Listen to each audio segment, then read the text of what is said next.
Hello everyone, and welcome back to the RENSO'n'sYard. My truck's not in a very good mood today. I noticed that it's been dripping some coolant out of the bell housing. Now, coolant has absolutely no business being in that area. But if we come under here,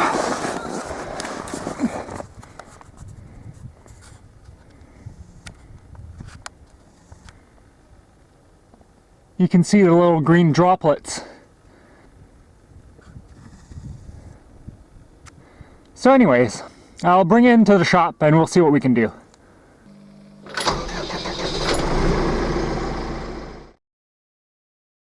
There we go. And yeah, it's a bit of a tight fit, but it's better than being outside in -20. In order to get access to the area, I'll have to remove the seat and lift up the bed a bit. Now the seat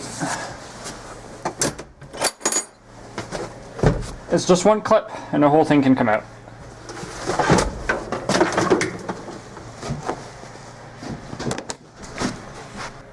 This is the engine compartment with my custom air intake.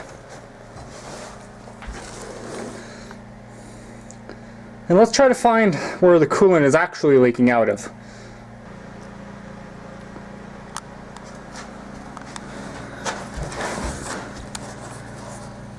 There's some wetness right there.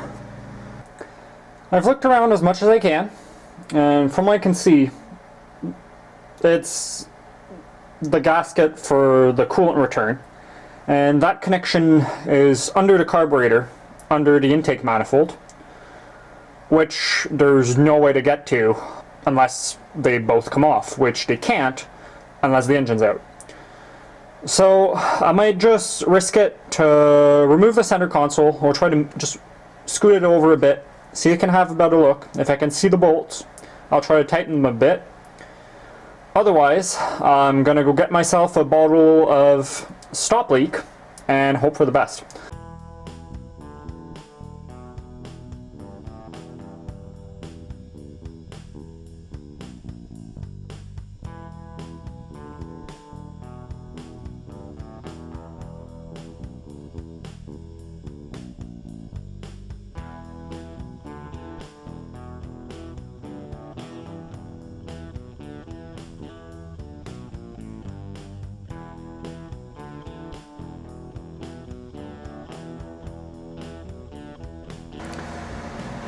As I feared, the transmission cables are going to be the limiting factor here.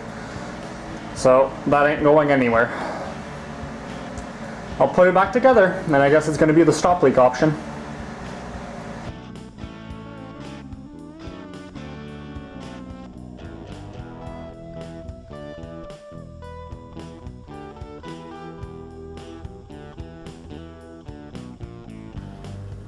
Okay, everything's back together. Now I'm going to find myself some regular green coolant, because we only have the red long life here for our equipment. So I'll go get myself some green coolant, top it off, and monitor how fast it's leaking. If I find that it's an acceptable rate, well then, cool. And if it's leaking too much, I'll grab myself a bottle of stop leak and use that. I'd rather not, but it's probably my best bet right now, because I'm definitely not pulling the engine on this, you know, in the middle of February here. Okay, I got myself some coolant and some stock leak product, but that I'm only going to put in tomorrow, because I need to have the vehicle running from cold and then let it run for, what, 15 to 30 minutes. So I'll probably put it in the afternoon before I come back from work, and then drive it back and it should be fine. But I'll refill the coolant right now, just to make sure I have enough to last the day, and I'll put the rest in after I put the treatment stuff, because the engine's so small that here they say to use half the bottle for 4 cylinders, so I guess I'll use a bit less than half.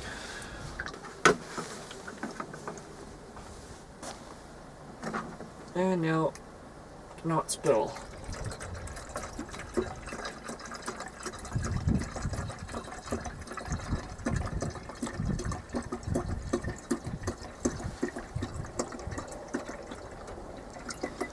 There, that's all it takes. It's now morning, and I've just driven into work, so about a 15-minute drive.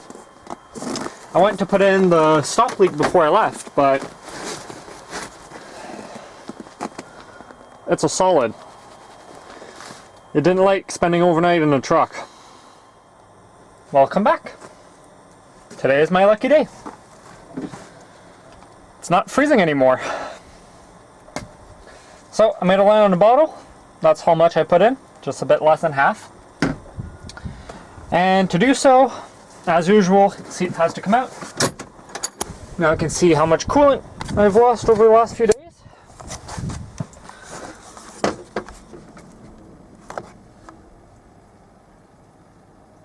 Yeah, I lost some. I'm below the fill line now. And in order to put the stop leak product, I need to access the radiator cap and pour it directly in there. To do so, I'll need to go under the dash here, and there's these little black knobs. So I unlock them. Same thing here on driver's side, under the dash. Remove the black knob. And that unlocks the front panel here. So just grab it by the middle and give it a little pull, like so. And remove the little panel. And here you can see the top of the radiator. So I'll need to open this cap.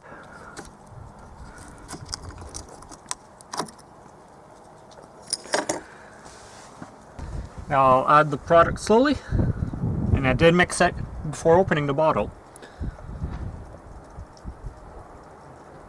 That's as much as it can take.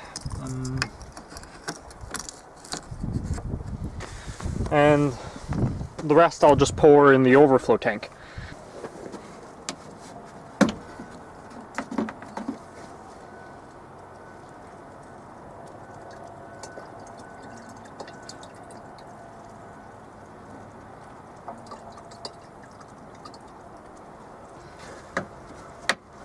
There we go. So we're just above full. Now I'll start the engine and let it idle until it reaches operating temperature, and then let it go for another 15 minutes after that. And that should be enough to stop the leak.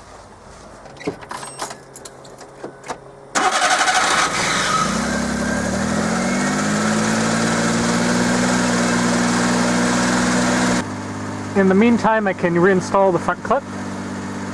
And I'll also mention that if you happen to have a leak in your heater core, to make sure the heat is on full while you're doing this. Otherwise, the product won't circulate through the heater core and it can't fix it.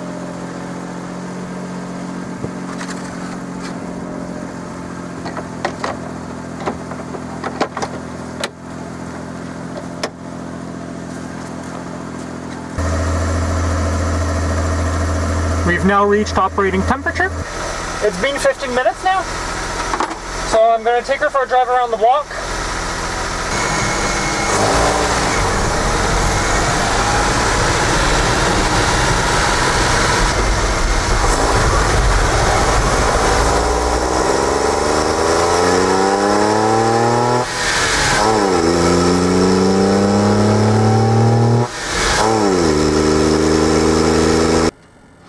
So, if anything was to happen, and I bet it happened by now, and from what I can see, it doesn't seem to be leaking anymore, which is great. There is a bit of coolant left, but that's just about dried up now, so that was definitely from earlier.